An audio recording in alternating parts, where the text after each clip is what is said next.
Hello fellow racers, welcome to the track guide of the Brazilian F1 circuit of São Paulo. The 4.3 km anti-clockwise circuit is one of the most iconic tracks in Formula 1 history, where its first F1 Grand Prix was held in 1973 and won by Emerson Fittipaldi, also being a Brazilian F1 driver. The same driver won in this track in 1974, while another Brazilian, Carlos Pace, won it in 1975, a person who is still mentioned in the full name of this track. The Autodromo Jose Carlos Pace has 15 turns, 10 to the left and 5 to the right, and from this note only, with the best lap made by the ex-Mercedes driver Valtteri Bottas on the Mercedes car back in 2018 with a 1 minute 10.540, it shows its level of technicality and focus required to master this fun track full of high speed and lower speed turns, including uphills and downhills as you go around the Brazilian soil. In fact, after wiggling through the Senna S and down to turn 4, the drivers then go through a snaking infield section with some challenging camber changes before slinging back up the hill and through the banked final turn. The real Formula 1 showed us that a 1 to 2 stop strategy was the best call, with all sorts of tires being available within the mentioned strategy. The same can be said for the F1 2021 game, where racers could go for a 1 to 2 stop strategy call depending on their preferred sets of tires and aggressiveness on the track. It may also be noted that the last winner of the Brazilian soil was Sir Lewis Hamilton on the Mercedes after a remarkable performance from the back of the grid. Alright, so I'm going to explain in further detail the hot lap of the Brazilian Grand Prix. As I have mentioned earlier, this is a very technical track, especially when it comes to the first corners of the Senna S and Sector 2, where if you don't touch the apex you would understeer a lot, and in order to compensate for that you can't go on the throttle very early because you might spin the car and lose a lot of time, places, and potentially damage the car as well. So let's get on with it and explain further this track. So going into the last set of corners here, it doesn't matter how you enter and exit the corner, but the main thing is that we will try to keep as most outside of the track as possible in order to start the lap with the highest speed possible, reaching around 200 to 201 miles per hour.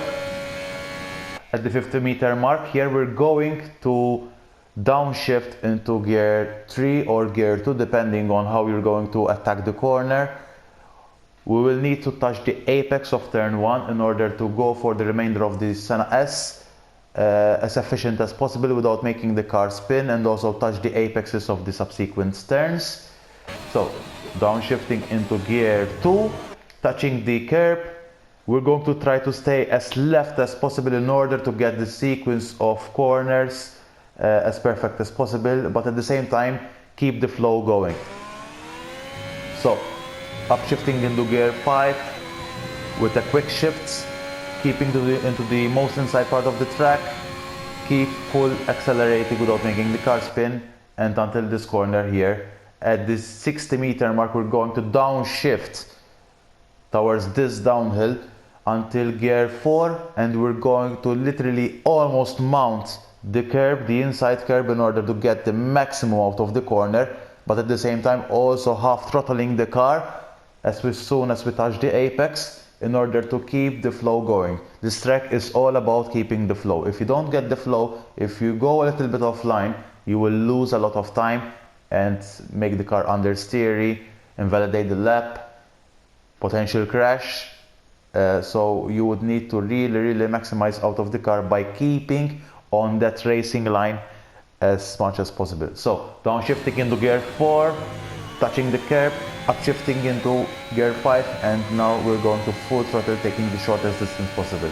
Now on this turn here, in this turn what we're going to do is that we're going to slam the brakes for just a tiny split second, downshift into gear 6, and we're just keeping that half throttle throughout the whole turn, because if you go full throttle during the mid of this turn, you would cause the car to literally spin out, because you would have a lot of change in the angle of the track, which also causes the car to wiggle a little bit.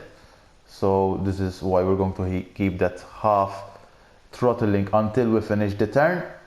So back into gear 6, keeping that half throttle, until here and then full throttle. But at exactly this point we're going to downshift into gear 2 and we're going to literally attack the inside curb. Short shifting into gear 3, keeping that gear, literally mounting that curb, short shifting into gear 4, full throttle until here. But exactly at this point we're going to downshift into gear 2, and this is like of a banker here. So if you do not enter the corner efficiently, the exit of the corner might compromise your car and also could lead to a spin. It is so easy to spin after this corner if you don't take it as efficient, but you can also win a lot of time if you literally know where you need to re-accelerate the car. So we're going to downshift into gear 2, short shift into gear 3, and as soon as we short shift in gear 4 we can go full throttle and attack this corner as well.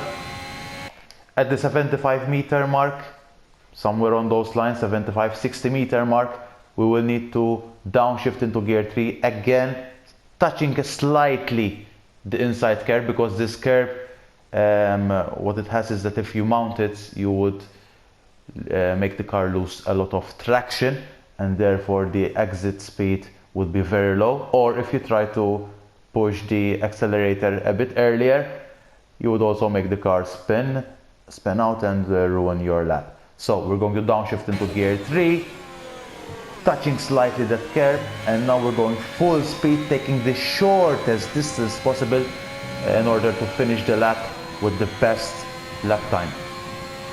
And that would be the Brazilian hot lap. So this was the track guide of the Brazilian Grand Prix. I hope you have enjoyed it as much as I did, and let me know if you have any questions. Take care guys, thank you, and I'll see you on track. Ciao.